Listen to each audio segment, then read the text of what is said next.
This video is going to be a short video on how to create an amortization schedule for bonds. That's going to allow you to input information and come out with not only the present value or the price of the bond at different interest rates, but will allow you to see how much interest is on the loan and how much principal is being repaid at any given time. Okay, so we need to get started. So the first thing we're going to do is create ourselves a template. And once we create the template, then we can use it consistently. So I'm going to be creating a bunch of labels, and then we'll use that as our template. So I'm just going to start with face value, all the things that we're going to need to know. I'm going to want to know what the coupon rate is. I want to know what the interest is. I want to know what the market rate is. So the interest would be the interest on the bond. This is going to be a calculated field, which is the present value of the bond. And then I guess I can come over here so I don't have to do so much. So maybe we'll have years. I'll put in the PY. Oops, I'll make that capital. Sorry about that. We'll make that, put in the PY, so how many payments per year. We'll use our CY as well to find out how many compounding periods per year. We are going to calculate the effective interest rate so we can convert it to an annual rate, and then we're going to convert it back to the nominal rate. Nominal.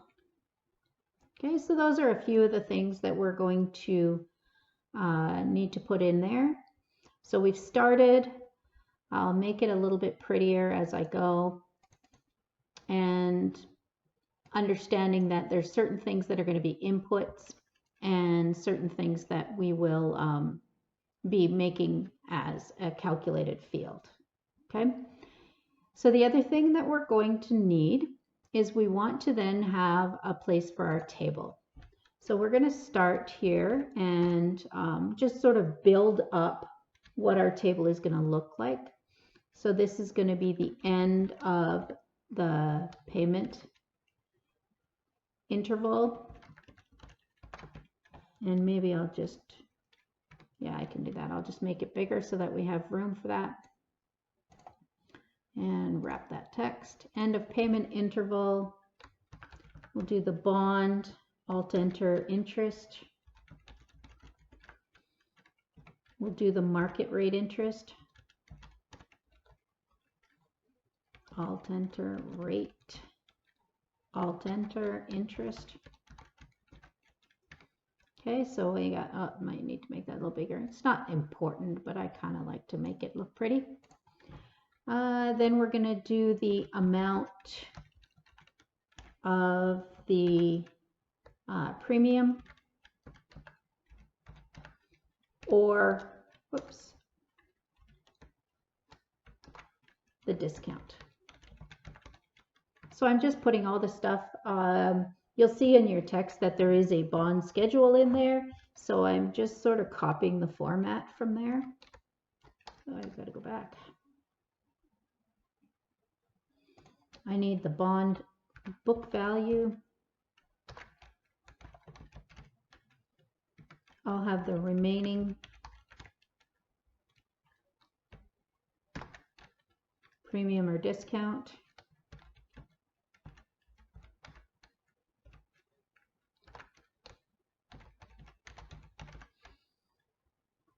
And I think we got our, we're good. I think we got everything we need. I'm just going to make my cells so that things fit. Nah, I want that one bigger.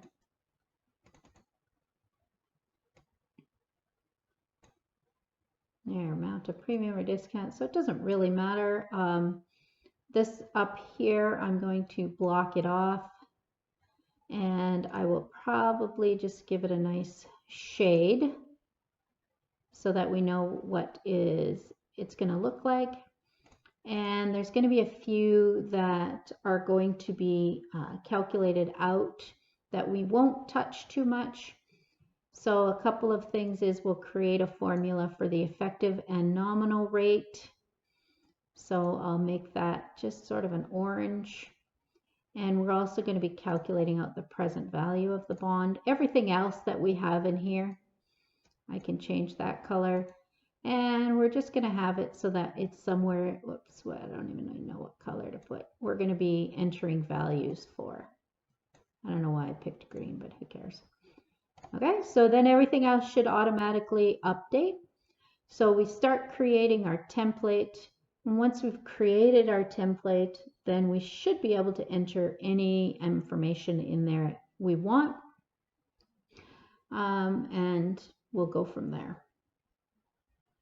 Okay, so our next job is to create some formulas, but I'm going to put some numbers in there just to get started on this.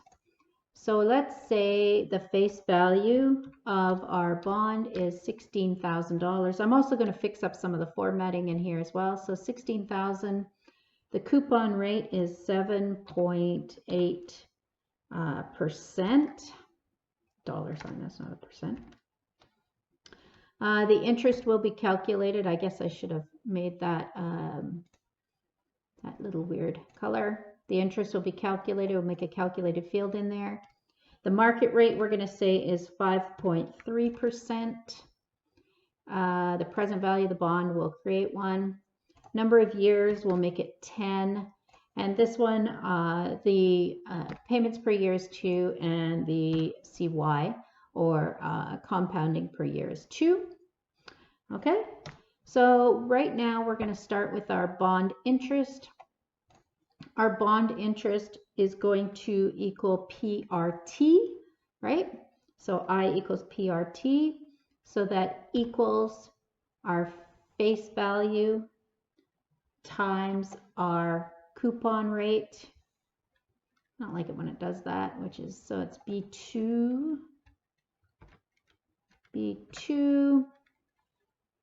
and it's going to be then, when we think about it, it's B1 times B2, so it would be 16,000 times the interest rate over 1/12 or 1/4 or 1/2, depending. So I'm going to then divide that by the payments per year, or the compounding per year. In this case, it's not going to make any difference. So it doesn't matter which one I use, but our interest rate is per period. So in this case, I'm going to use the payments, because that's when their interest payments are going to happen. Okay, so it looks like that. So it's 624. So a couple things I want to do. I want to make this a dollar value. I want to make this a dollar value. That's going to be the interest. The other thing I'm going to do is I'm going to use the present value of the bond. In this case, I will be creating my nominal and effective interest rates, because I'm going to be using my PY here.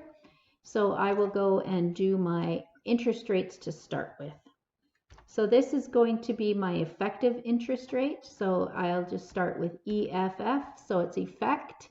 So in that it says effect returns the effective annual interest rate. So we're converting it. In this case, it's not going to make much difference, because our conversion periods is the same as our payment periods, but we're going to get questions that they're not. So we want to ensure that we can do that. Okay, so I'll push tab. And if I go into my FX button up here, it shows my nominal rate. Okay, so I'm going to choose my nominal rate right up here, which is my coupon rate. Okay, so that's my coupon rate, and I don't have to do it absolute cell referencing, because it's not going to make that much of a difference right now. And this one says NPERY is the number of compounding periods per year. Okay, so the number of compounding periods per year is 2. So that's my CY, compounding, so CY. Okay, so then I'll say okay, and it's come back and told me that this is my effective rate. And my effective rate is going to be 0.7925. And we're just going to pause for just a second here. Oh, sorry. The only thing I did that is wrong here is that I used the wrong interest rate. Okay, so I used the wrong interest rate. My interest rate is not the coupon rate. See how I did that? My interest rate is the market rate, right? We're looking for, when we're dealing with the present value of the bond, we're looking for the market rate, which is B4 in my case, not the coupon rate. Remember, the coupon rate is only for the bond interest. Okay, so I have B4 and D3 is my number of compoundings. I'll say okay. So I'm going to change that to a percent with a couple of decimals. Okay, I like decimals. And now that we have the effective rate, which makes sense because I got a number that was way off and I didn't want that number because it wasn't close to my 5.3, but now it's pretty close. So this is this market rate at an annual basis. And now we're going to convert it back to a nominal rate using our PY. So that when these change, that will be our market rate interest that we'll put down there, okay? So this is equals, and this time we're going to be nominal. Okay, so we have nominal, returns the annual nominal interest rate. So I'll push tab on that one. I'll go into my FX button. And it says, what is my effective rate? Okay, so my effective rate is going to be the effective rate that I have, which is D4. And then it says, what is the number of compounding periods per year that I want? I want it to be my PY. Okay, I want it to match my payment intervals. So then I will say okay. And I will change that to a percent style with 2 decimals in that. And what that allows me to do is to create an effective rate and a nominal rate, okay, that I'm going to be using in my formulas. So the present value of the bond equals present value, push tab, and in that it says, what is our rate? Well, in this case, my rate is going to be my nominal rate here, right, which is my nominal rate. And that one is going to be divided by my payments, okay, my PY. And that's because I've converted it so it's going to match my payment schedule, okay, in this case. The number of periods per year is going to be the years times my PY. The payment itself, we are not going to worry, oh yes, we are going to worry about it. Our payment rate here is going to be our interest here. So the amount of interest, because we want the present value of the bond, okay? And our future value is going to be our face value up here, okay? So what we want is we're looking for what the book value of that bond is. So I'm going to put the payment in as a negative, and I'll put the future value in as negative. Whoops. And then when I get my answer, we will see that we have the present value of the bond, okay? So the present value of the bond is going to be 19,074. So now we've got this all figured out. We enter the stuff in the green and everything else should calculate for us or will calculate for us. And then we're going to build our table. So now we're going to build the amortization table. I'm going to change one thing so I don't have to do 10 years. Maybe I'll just change this to 5 years.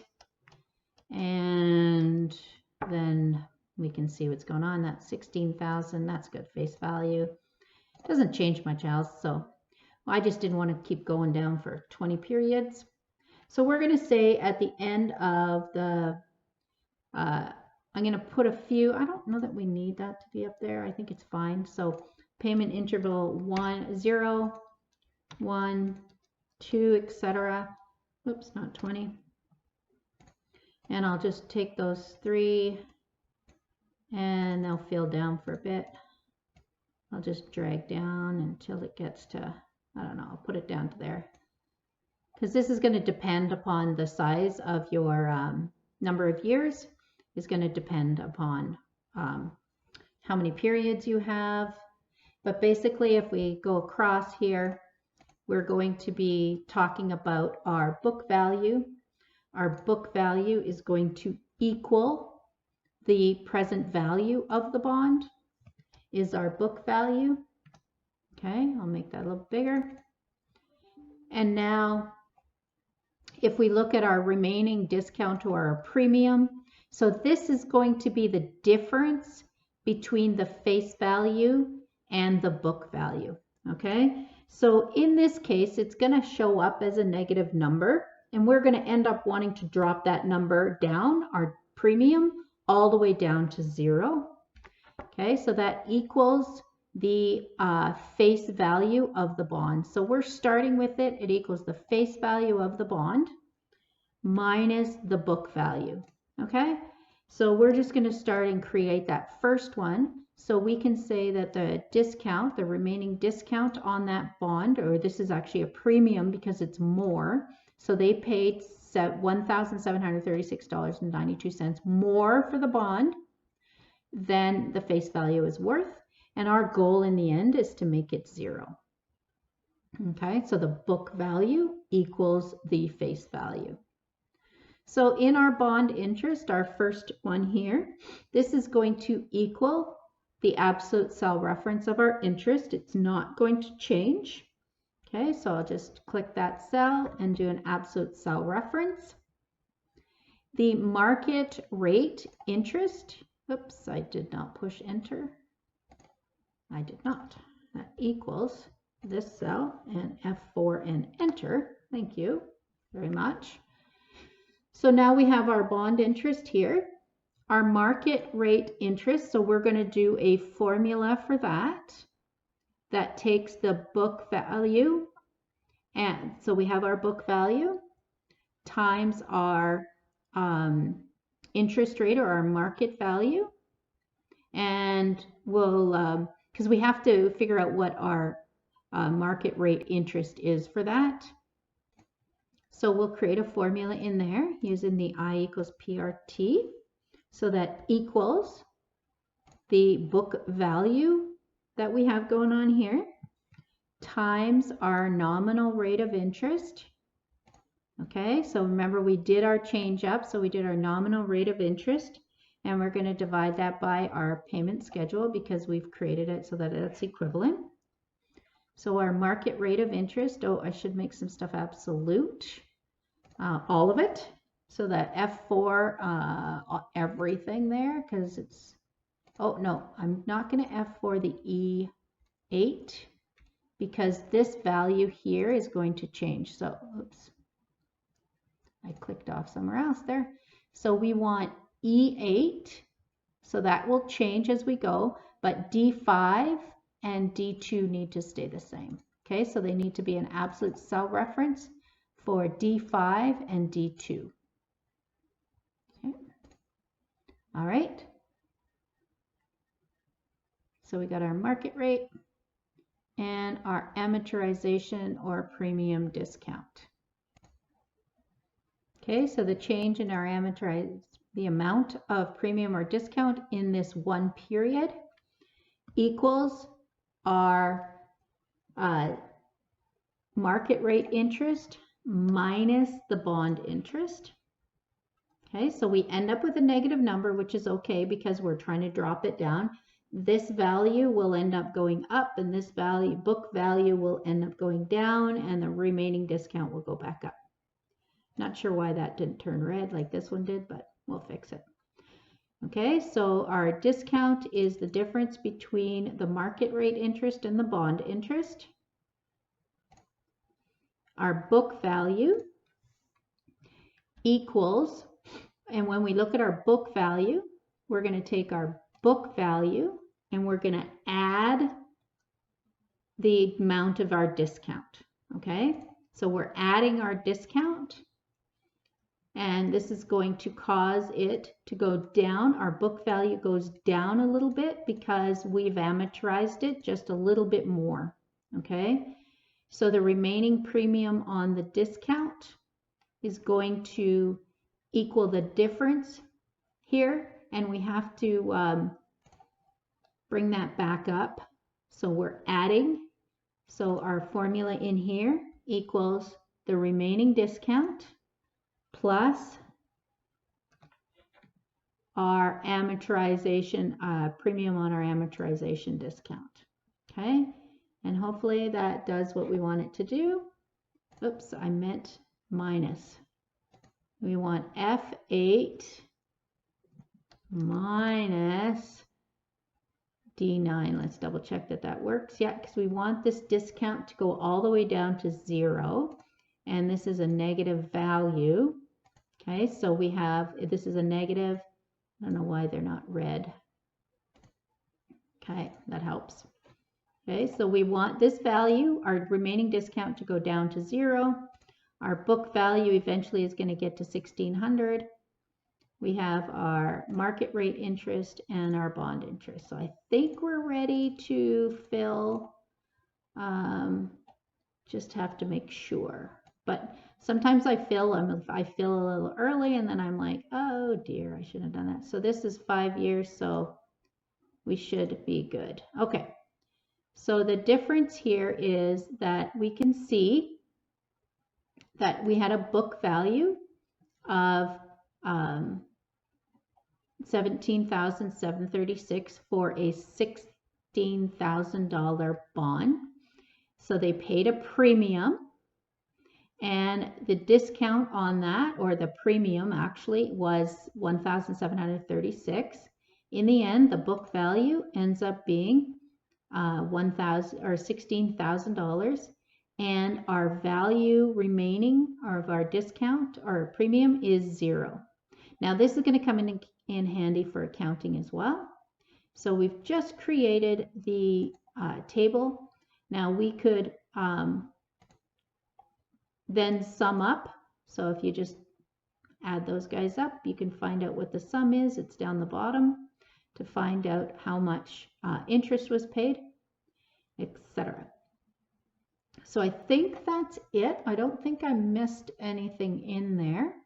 So if you wanted to just change it around into any of the questions you've done, you should be able to do that, and it should work just perfectly.